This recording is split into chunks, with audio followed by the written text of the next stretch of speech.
Miongoni mwao ni almasbuqu, ni mtu ambaye kapitwa tayari na hii nguzo, kashapitwa na nguzo hii ya qiraatu surati al-Fatiha.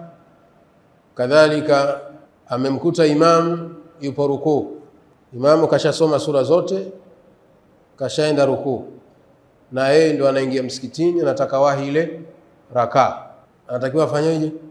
Wakasema anatakiwa na yeye asome takbiratul ihram, kisha takbiratul intiqali, aende wapi? Aende rukuu ili aidiriki rakaa pamoja na imamu.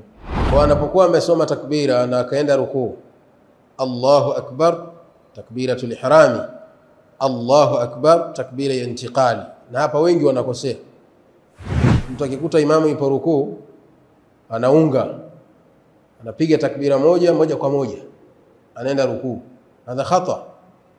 Haya ni makosa ambayo watu wengi wanayafanya. Bali inatakiwa ukiingia ukamkuta imamu ipo rukuu, unasoma takbiratul ihrami kwanza, Allahu akbar, unafunga mikono yako, Allahu akbar. Sasa kwa vile wawahi uidiriki rakaa, utasoma takbiratul ihrami na kufunga mikono, kisha wasoma takbira ya kuhama. Usisome chochote.